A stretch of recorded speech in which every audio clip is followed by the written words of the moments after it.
सभी शिव भक्तों को मेरा प्रणाम।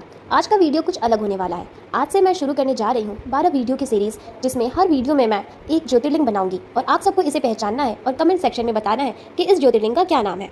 ये ज्योतिर्लिंग गुजरात में है। इसे पहला ज्योतिर्लिंग भी कहते हैं क्योंकि यह वह स्थान है जहाँ भगवान शिव पहली बार प्रकट हुए थे। इसका उल्लेख ऋग्वेद और भागवत में भी किया गया है।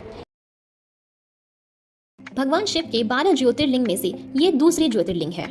यह ज्योतिर्लिंग आंध्र प्रदेश के कृष्णा नदी के तट पर पवित्र शैल पर्वत पर स्थित है। इस ज्योतिर्लिंग को दक्षिण भारत का कैलाश भी कहा जाता है। इसके दर्शन मात्र से ही व्यक्ति की सारी मनोकामनाएं पूरी हो जाती हैं। पुराणों के अनुसार इस ज्योतिर्लिंग में शिव और पार्वती की संयुक्त रूप से दिव्य ज्योतियां विद्यमान है।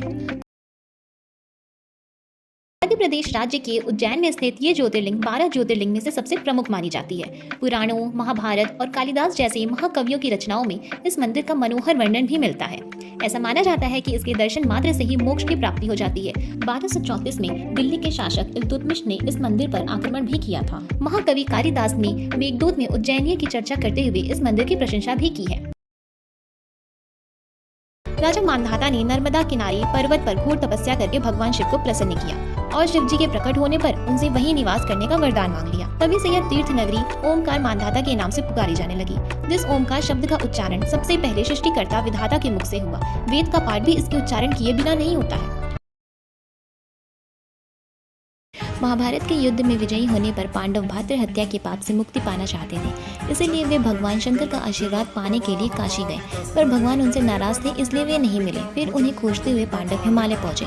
वहां भी भगवान नहीं मिले क्योंकि भगवान उनको दर्शन नहीं देना चाहते थे, इसलिए वे अंतर्ध्यान होकर यहाँ आ बसे। लेकिन पांडव यहाँ भी पीछा करते करते पहुँच गए। भगवान ने तब बैल का रूप ले अन्य पशुओं में जा मिले थे। शंका होने पर भीम ने विशाल रूप धारण कर 2 पहाड़ों पर पैर फैला दिया। सभी पशु भाग गए, लेकिन भगवान रूपी बैल को पैर के नीचे से जाना मंजूर नहीं था। तब भीम ने भगवान के अंतर्ध्यान होने से पूर्व बैल का त्रिकोणात्मक पीठ का भाग पकड़ लिया। भगवान पांडवों की भक्ति से प्रसन्न होकर उन्हें पाप मुक्त कर देते हैं। तभी से भगवान बैल की पीठ की आकृति पिंड के रूप में यहाँ पूजे जाते हैं। कुंभकर्ण के पुत्र भीम के जन्म के ठीक पहले उसके पिता की मृत्यु हो गई थी। अपनी मां द्वारा जब उसे अपने पिता की मृत्यु की घटना का पता लगा तो वो भगवान राम का वध करने के लिए आतुर हो गया। अनेक वर्षों तक कठोर तपस्या करने के बाद उसे ब्रह्मा जी से हमेशा विजयी होने का वरदान मिला। वरदान मिलने के बाद उसने अपना आतंक चारों ओर फैला दिया। बहुत परेशान होने के बाद सभी देव भगवान शिव के पास गए। भगवान ने राक्षस भीम से युद्ध करने की ठानी। युद्ध में भगवान शिव ने राक्षस को राक्ष कर दिया और इस तरह अत्याचार का अंत हुआ। इस मंदिर का शिवलिंग काफी मोटा है, इसीलिए इसे मोटेश्वर महादेव भी कहते हैं। भगवान शिव के 12 ज्योतिर्लिंग में से एक यह ज्योतिर्लिंग गंगा नदी के पश्चिमी तट पर स्थित है। मंदिर के मुख्य देवता को श्री विश्वनाथ और विश्वेश्वर के नाम से जाना जाता है, जिसका शाब्दिक अर्थ है ब्रह्मांड के भगवान। इस मंदिर को इतिहास में कई मुस्लिम शासकों द्वारा बार बार तोड़ा गया। मुस्लिम शासक औरंगजेब इस मंदिर को गिराने वाला अंतिम मुस्लिम शासक था, जिसने बाद में ज्ञानव्यापी मस्जिद का भी निर्माण किया था। प्राचीन काल में त्र्यंबक गौतम ऋषि की तपोभूमि थी। अपने ऊपर लगे गौ हत्या के पाप से मुक्ति पाने के लिए उन्होंने कठोर तप करके भगवान शिव से गंगा को वहां अवतरित करने का वरदान मांगा। फलस्वरूप दक्षिण के गंगा मतलब गोदावरी नदी का उद्गम हुआ। बाद में गौतम ऋषि के अनुनय विनय के बाद भगवान शिव ने उस मंदिर में विराजमान होना स्वीकार कर लिया। ऐसे भी माना जाता है कि यह स्थान भगवान गणेश जी की जन्मभूमि भी है। एक बार राक्षस राज रावण शिव जी को प्रसन्न करने के लिए हिमालय पर कठोर तपस्या कर अपने सर काट काट कर शिवलिंग पर चढ़ाने लगा।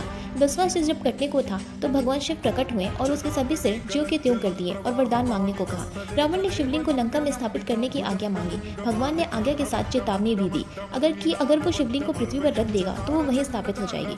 रावण शिवलिंग लेकर निकल गया, लेकिन रास्ते में एक व्यक्ति को शिवलिंग थमाकर वह लघु शंकर निवृत्ति के लिए चला गया। शिवलिंग बहुत भारी था और वह व्यक्ति ज्यादा देर उसे पकड़ नहीं सका और उसे वहीं पृथ्वी पर रख दिया। इस तरह इस ज्योतिर्लिंग की स्थापना हुई, जो कि आज झारखंड में है। दारुका नाम की एक राक्षस कन्या, जिसे दारुका वन में जाने की अनुमति नहीं थी, कठिन तपस्या कर उसने माता पार्वती से सत्कर्मों के लिए राक्षसों को वन में जाने का वरदान मांगा। वरदान मिलते ही राक्षसों ने वन को देवताओं से छीन लिया। वन में सुप्रिया नामक कन्या थी, जो कि शिव भक्त थी। उसे दारुका ने बंदी बना लिया था। सुप्रिया ने तपस्या करके राक्षसों के नाश का वरदान भगवान शिव से मांगा। भगवान शिव दिव्य ज्योति के रूप में प्रकट होकर राक्षसों का विनाश किया। फिर सुप्रिया ने उस ज्योतिर्लिंग की पूजा की और भगवान से उसी स्थान पर स्थित होने का आग्रह किया। इस प्रकार इस ज्योतिर्लिंग की स्थापना हुई, जो कि आज गुजरात में है। आज की कथा है हमारी। भगवान राम ने राक्षस राजा रावण को हराने के बाद लंका से लौटते समय भगवान शिव जी की पूजा की थी। एक ब्राह्मण और महान शिव भक्त रावण को मारने के पाप का प्रायश्चित करने के लिए भगवान राम ने शिव जी की पूजा की, जो कि वहाँ भगवान शिव का कोई मंदिर नहीं था। इसलिए उन्होंने लिंग लाने के लिए हनुमान जी को शिव जी के निवास स्थान कैलाश पर्वत पर भेजा। हालांकि हनुमान जी समय से पहले नहीं लौट सके, इसलिए भगवान राम ने माता सीता द्वारा बनाए गए लिंग रामलिंग की पूजा की। बाद में हनुमान जी को निराश देख उन्होंने भक्तों को उनके द्वारा लाए गए लिंग विश्वलिंग की पूजा पहले करने का निर्देश दिया। सुधर्म नाम के एक ब्राह्मण थे जो अपनी पत्नी सुदेहा के साथ देवगिरी पहाड़ों में रहते थे। उन दोनों की कोई संतान नहीं थी, इसलिए सुदेहा ने अपनी बहन घुष्मा की शादी अपने पति के साथ करा दी। बहन की सलाह पर घुष्मा रोज लिंग बनाकर उसकी पूजा करती और उसे पास के झील में विसर्जित कर देती। समय बाद उसे संतान का आशीर्वाद मिला। अब सुदेहा को अपनी बहन से जलन होने लगी थी, तो इस भावना में आकर उसने उसके बेटे की हत्या कर दी और झील में फेंक दिया। घुष्मा को भगवान की दया पर पूरा विश्वास था। अपने विश्वास के अनुरूप जब वह लिंग को विसर्जित करने गई तो उसने अपने बेटे को उसकी ओर आते देखा। भगवान शिव उसके सामने प्रकट हुए और उसकी बहन की घृणित कार्य के बारे में उसे बताया। घुष्मा ने भगवान से उसकी बहन को क्षमा करने का अनुरोध किया और भगवान से उसी स्थान पर रहने के लिए कहा।